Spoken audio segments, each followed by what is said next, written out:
This story was shared with me, and I'm telling it with their permission.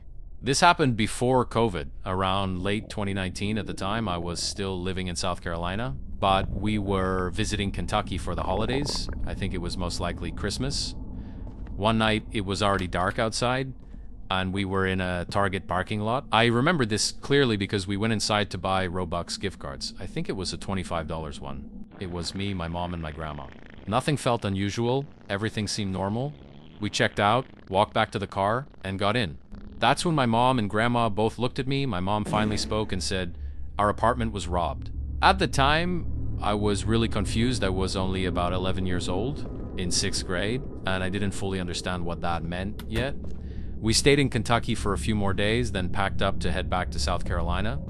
While we were driving back, my mind kept racing. I couldn't stop thinking, what if they stole my toys? What if my Hot Wheels are gone? When we finally got back and I went into my room, everything was destroyed. The entire apartment was a mess. Things were thrown everywhere. My school computer was unplugged, my room was wrecked, my mom's bed was completely messed up. What scared me the most was that they had left a streak knife on the bed, and the back door was broken, like someone could literally crawl through it. I don't remember exactly what we did the first night back. I think we might have slept there, but honestly, everything after that feels blurry. A few days later, we had to move in with my mom's friend, Miss Candy, because we didn't really have a place to stay anymore. She let us stay with her while we tried to figure everything out. We packed up whatever we could. I don't remember where most of our things went. I just know they were put into a U-Haul. Before leaving the apartment, we only took clothes and the most important items. If I remember correctly, I didn't have many clothes left. And if I did, I don't think I ever got most of them back. The people who robbed us took a lot. I clearly remember that they stole my Xbox One, our TVs, and anything else that was valuable. But strangely, they didn't take my Hot Wheels. With the little clothing I had left, we went to Miss Candy's house. After that, school became really hard for me. I had to wear the same clothes over and over again because we had just been robbed and didn't have much. On top of that, my school was now about 40 minutes away instead of the usual 15. So even getting there every day felt exhausting. At the time, I had a pretty large friend group. The group was probably around 12 to 15 people. It felt big, and at first it didn't seem like a problem, a few weeks after we came back from break. One of the guys, we'll call him Taylor, started paying attention to what I was wearing. He kept looking at my pants and eventually asked why I was always wearing the same ones. I don't remember if they were jeans or shorts, and honestly, that part doesn't matter. What mattered was that I only had about 3 or 4 pairs I could rotate through. I remember feeling embarrassed when he asked. I don't even remember what I said back, or if I fully explained the situation. I just know that moment stuck with me. 6th grade ended up being one of the worst years I've ever had when it came to friendships. That's when the bullying really started. At first, it seemed small, like jokes or comments that didn't feel serious yet, but I was in 6th grade and I didn't really understand what was happening. Over time, it got worse. The comments about my clothes turned into a reason for people to target me. I started to feel like an easy target.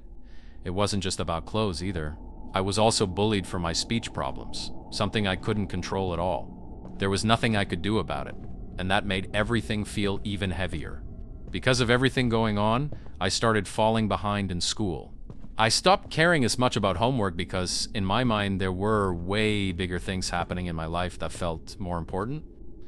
As the year went on and got closer to March, everything just kept going downhill. I started getting accused of saying things I never said. One time during lunch, I was accused of using the N-word, which never happened. I was taken to the office over it, and I think the staff believed me because they knew I wasn't that kind of person. I didn't get in trouble, but the rumors didn't stop. People kept bringing it up and making fun of me anyway. As the school year got closer to ending, things didn't improve. The last thing I really remember is me and a group of friends getting in trouble for talking during lunch. A bunch of us were called to the office and told we wouldn't have recess the following week. At the time, we were angry and upset, not realizing that it would actually be the last time we'd ever see each other at that school, since it was only for 6th graders. Not long after that, we were told we'd only be out of school for 2 weeks. Looking back now, that 2-week break never really ended. I'm a senior in high school now, and I'm still waiting on that so-called punishment, but honestly, that wasn't even the part that mattered anymore. What stuck with me the most were the lessons, choosing friends more carefully, not getting caught up in big friend groups just to feel like you belong, If COVID had never happened, I think things probably would have kept going downhill from there. During COVID, I ended up moving to my grandma's house and stayed there for about a year.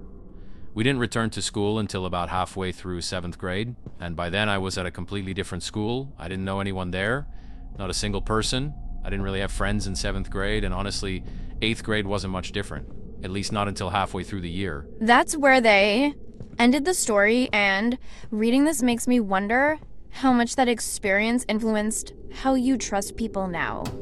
Do you feel like it changed how you form friendships today? And that's a lot for anyone to go through, especially at that age. Losing your home, your stuff, and then dealing with bullying at school at the same time is heavy.